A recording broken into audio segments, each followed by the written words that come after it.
Kawasan hutan di Bukit Semanggul di Jalan Kubu Gajah di Bagan Serai Perak terbakar. Pembalakan hutan diharamkan di Kelantan. Untuk menarai hitam pihak dan syarikat yang didakwa terlibat dalam kegiatan curi kayu balak. Gelombang haba kini melanda negara di Asia Selatan dan Asia Tenggara.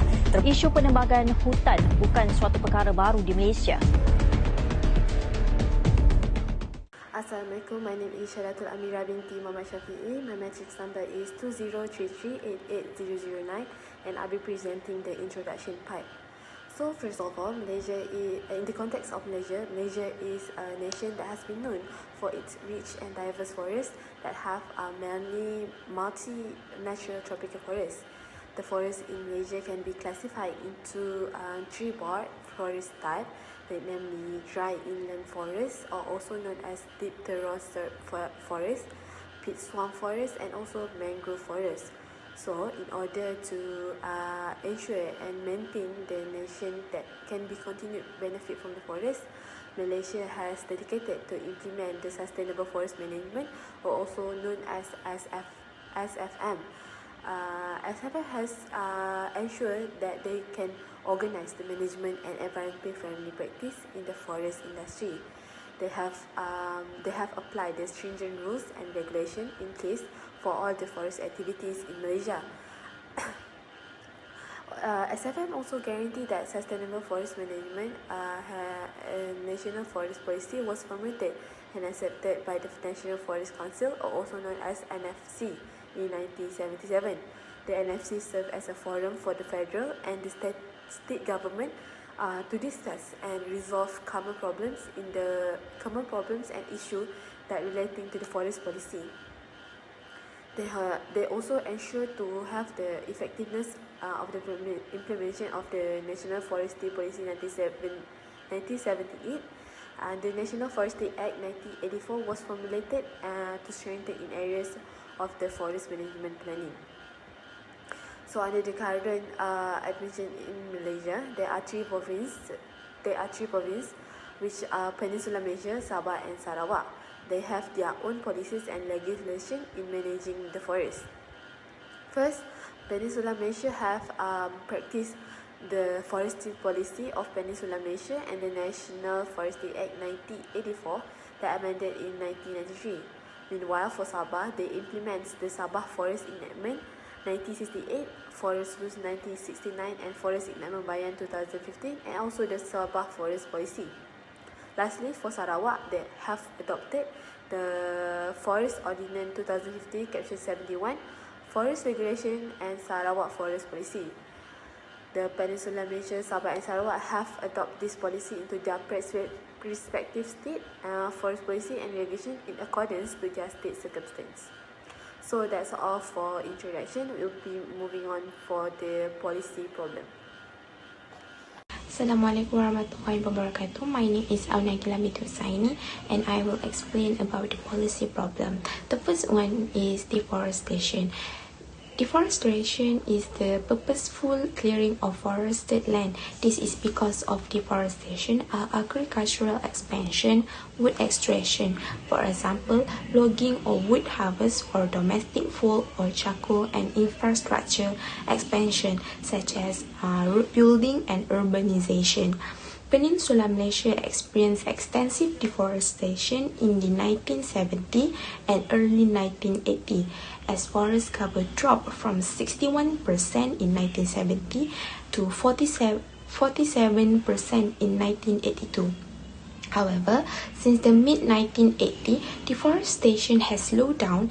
The forest cover remained 44% in 2010. This results are consistent with those of Brown et al. 1994, who used 1972 to 1982 data from Peninsular Malaysia, and with Hansen 2005, who analysed data from 1980 to 2000 from Peninsular Malaysia. The next one is enrichment and illegal logging. There is the difference between logging and deforestation. Logging is an action and deforestation is the result of that action. Illegal logging exists when timber is harvested, transported, processed, bought or sold in violation of national or subnational laws. It can also happen when forests are converted into agricultural plantations such as oil palm and rubber. Illegal loggers may face a minimum of 5 to 20 years in jail and fines of up to 1 million following moves to better protect the nation's forest reserve. As in the data, the forest area in 1960 until 1993 became drastically decreased after the Malaysia Policy Act 1984, the forest area became maintained. The third one is forest fire. Wildfire, also called forest, bush, or vegetation fire, can be described as any uncontrolled and non-prescribed combustion or burning of plant in a natural setting such as a forest, grassland, brushland, or tundra, which consumes the natural fuels and spreads based on environmental condition. As the data shows, the red area in the forest is highest temperature, which is under 130 Celsius. The high temperature will burn the forest only with the wind in Malaysia. The peak fire season typically begins in early February and lasts around 26 weeks. The last one is climate change. Climate change refers to long-term shift in temperature and weather pattern. Intergovernmental Panel on Climate Change, which is IPCC, has anticipated an increase in a global temperature within the range of 20 Celsius to 50 Celsius. As in the data, the dioxide and water vapor, the greenhouse gases, are essential to the Earth climate and temperature cycle. The Earth's average surface temperature of plus 150 Celsius will drop to negative 180 Celsius, causing the planet to freeze. The globe is currently more concerned about rising temperatures because of rising amount of different greenhouse gases, particularly carbon dioxide, which is eroding the ozone layer near the South Pole. Increased liquidity will create catastrophic flooding that will engulf numerous countries. Bismillahirrahmanirrahim. Assalamualaikum warahmatullahi wabarakatuh. My name is SHUHAIMI bin SHAMSUL. I am from AM2284I. Welcome to this presentation of Malaysian policy on forestry. In this video, we will explore Malaysia's objective and strategies comprehensive approach to managing valuable natural resources, specifically its forests. Our first objective is to ensure good governance and conserve biodiversity.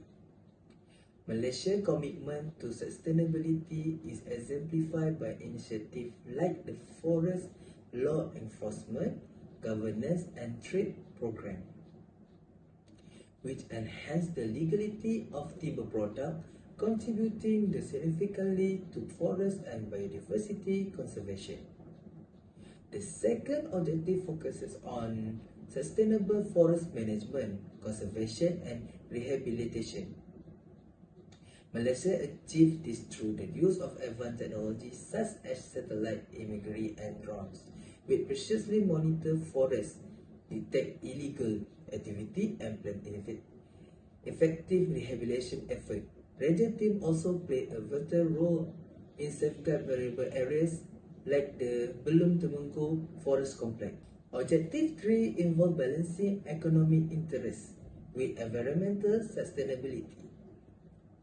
Malaysia strengthens law enforcement by imposing stricter penalty for illegal activity, ensuring more sustainable logging practices, and the protection of valuable forest resources. The fourth objective underscores the importance of collaborating with indigenous communities. Malaysian approach includes providing alternative livelihood and conducting awareness campaigns to emphasize the significance of forests. fostering ownership, responsibility, and ensuring social inclusivity and equity in forest conservation.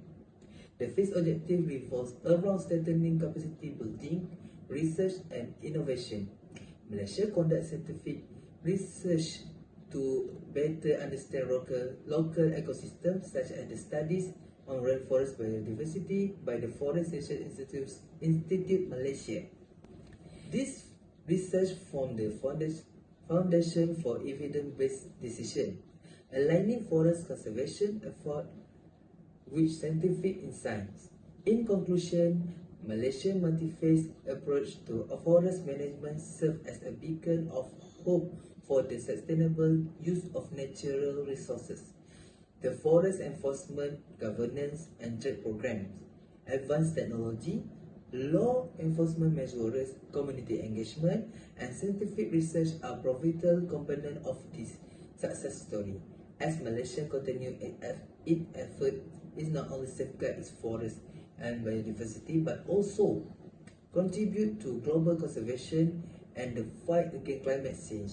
If you have any question or to share, please feel free to do so in the comment section. Thank you. Assalamualaikum. My name is NURUL binti ABDUL, metric number 2022-833-788. My part is policy evaluations of deforestation. According to a new global forest map created in collaboration with Google, Malaysia had the world's highest rate for forest loss between 2000 and 2012. Malaysia's total forest loss was 40.4% of its forest cover in 2000. The trends of deforestation refer to the decrease in forest areas across the world that are lost for other uses such as agriculture, croplands, urbanizations, or mining activities. Greatly accelerated by human activities since 1960, deforestation has been negatively affecting natural ecosystem, biodiversity, and the climate. The second one is enforcement and illegal logging. Uncontrolled illegal logging in Peninsular Malaysia became a concern in the early 1990s as the international market increased demand for timber and timber products produced legally and from sustainably managed sources, particularly from environmentally sensitive markets. Illegal logging is not a new problem in Peninsular Malaysia, having occurred on numerous associations over the last few decades. Finally, illegal logging should be addressed and its sources because it involves a large sum of money which is motivate forest offenders to commit this crime. Furthermore, the problem cost the government revenue and income in the forestry sector, limiting other development. The most important strategy was combating illegal logging is for the department to focus more on strengthening the forest policy and enforcement divisions. The third one in policy evaluation is forest fires. Forest fire, the decrease in high confidence of VIIRS fire alerts in 2020 compared to previous years could be attributed to a variety of factors, including improved fire prevention and control measures, changes in land use pattern, and weather variations.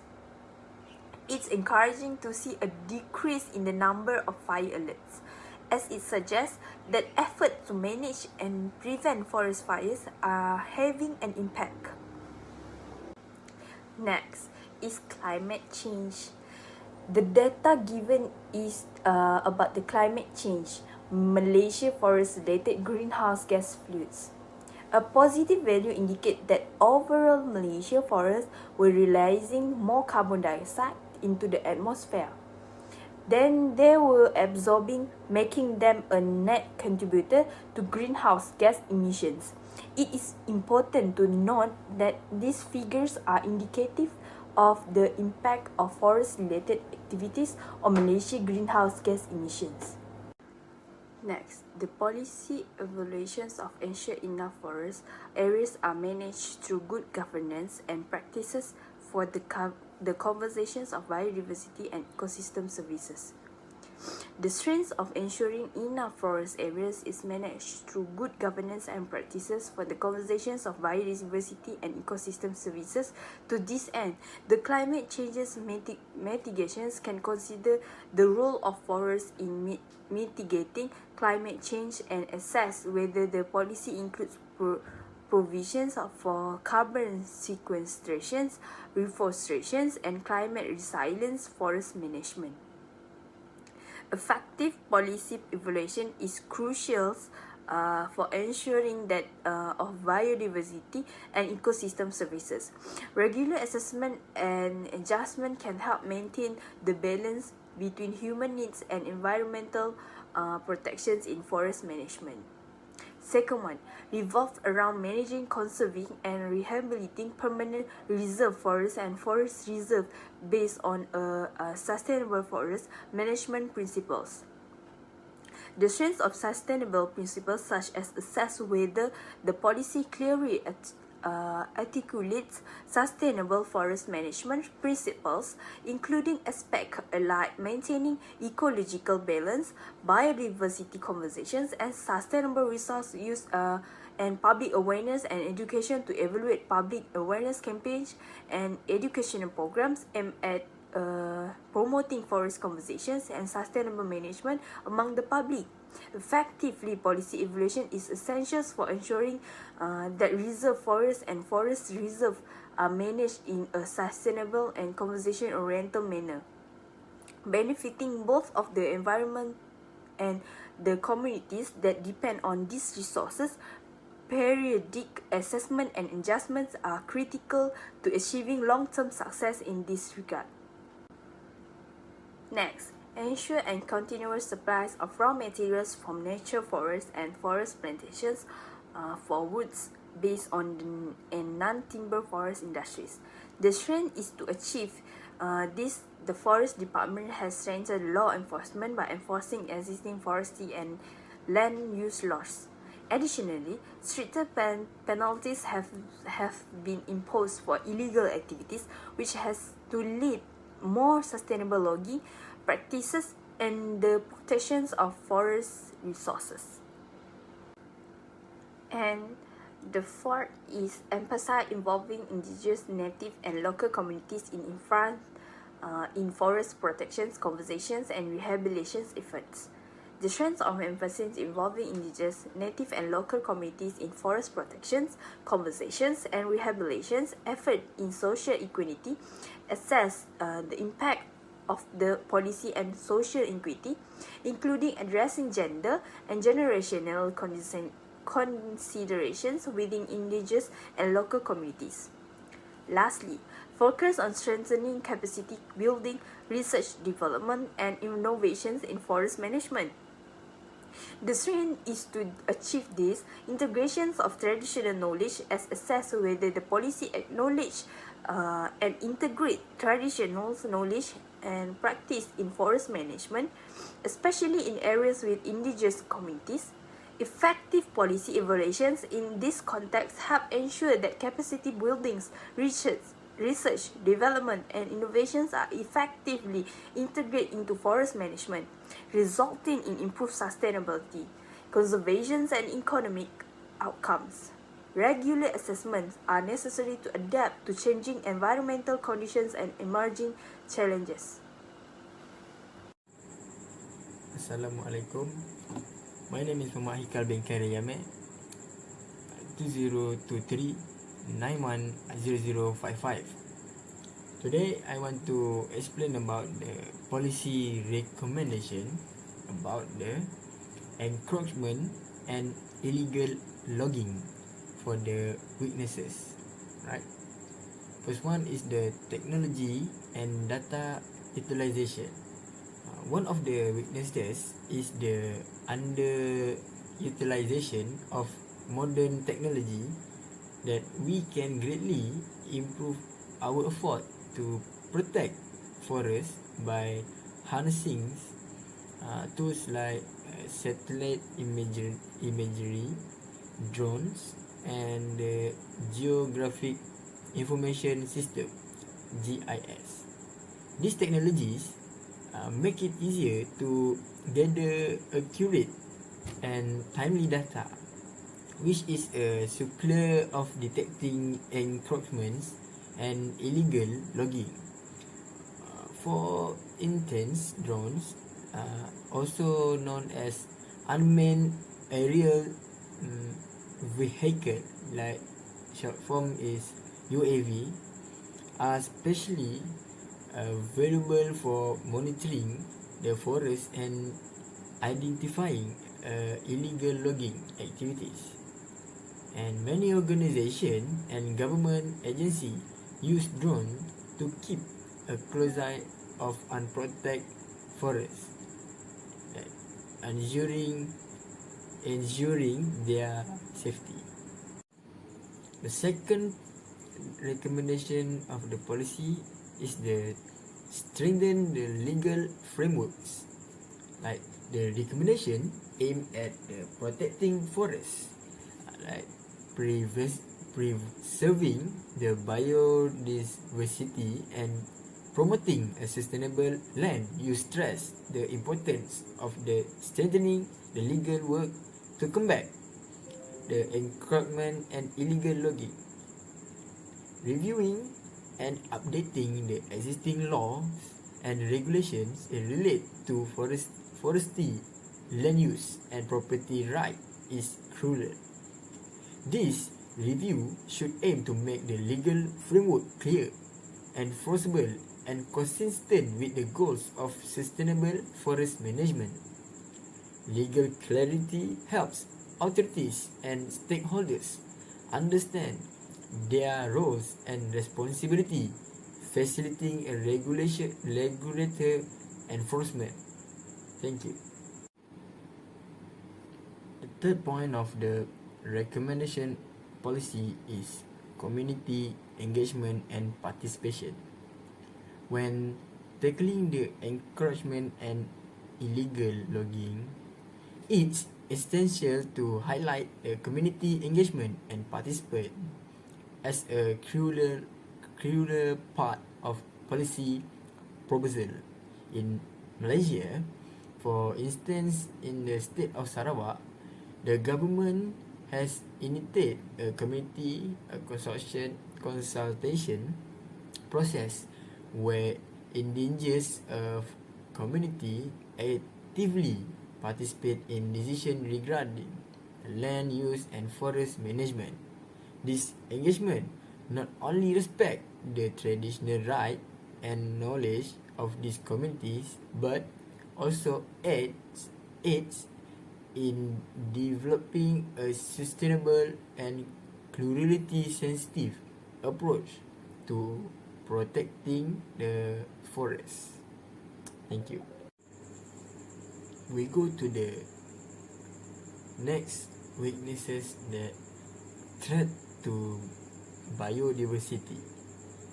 The first point is the habitat protection and preservation. To address the threats to biodiversity, is superior to focus on habitat protection and preservation. Habitat loss and degradation are leading to causes of species decline and extinction.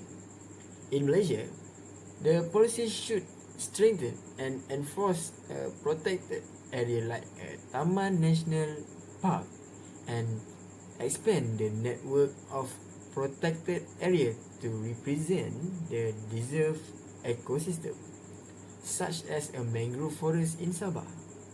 Efforts should also include for rehabilitating the degraded rainforest in Sarawak. Additionally, creating a wildlife corridor to connect the fragment habitats for endangered species like the Malayan tiger is essential. A comprehensive strategy integrating biodiversity monitoring public awareness. International collaboration, policy initiative, and climate change mitigation is need to protect and preserve habitats, ultimately safeguarding Malaysia's unique and diverse ecosystem and species. Thank you. The second of the recommendation of the point is support sustainable transportation. One of the key elements of this policy recommend is the enhancement of public transportation infrastructure. Malaysia should invest in expanding and improving its bus and rail network to offer a viable alternative to private car usage. For example, the construction of the dedicated bus lane and the extension of the Klang Valley mass rapid transit system have shown the promising of result in reducing traffic congestion, and furthermore, incentivizing the adoption of electric vehicle can contribute to mitigating transportation-related threat to biodiversity. Malaysia should consider implementing policies that include tax incentive and rebate for EV purchases and the expansion of EV charging infrastructure. A shining example is the Malaysian Green Technology Corporation, which offers the financial incentive for electric vehicle buyers. Thank you. For the last of the point, the policy recommendation is to prevent invasive species from harming our environment. We need to make people aware of these issues. For example, in Malaysia, we must teach the importance of protecting mangrove forests from harmful plants like the Brazilian pepper tree. We can do this through a campaign that explains the harm invasive species can do, encourage everyone, including locals, fishermen, and tourists, to help keep mangrove healthy by not introducing this plant. That's all for me. Thank you. For the last part, conclusion. In conclusion, by using this kind of policy, Malaysia has shown that their dedication to responsible and in the sustainable forest management. They have been balancing the ecological, economic, and social objectives. Malaysia aims to ensure that their forests can continue to benefit from current and future generations. The objective itself is to ensure that Malaysia forests can continue to provide the advantages for present and future generations. And then for the foreseeable future, maintaining the national forest will be main priority for Malaysia in order to optimize the logical and environmental advantages, which are that can include preserving biodiversity, holding soil aerations, and also protecting water supplies. A greater focus on utilizing agriculture waste product from the plantation sector, like for example, like oil palm trucks to empty their fruit bunches, and also fruit plantation will be made in order to supply the raw material for wood-based industry. So the efficiency of the growth of the forest plantation is presently being assessed by the government. So in general, strategies that give priority to the ecological environment benefit of forests are becoming more popular. And also, this overview will explore various aspects of nature forestry policy by highlighting the country's commitment to sustainable forests while maintaining the natural beauty and ecological integrity of its forest itself. So that's all for conclusions, and thank you.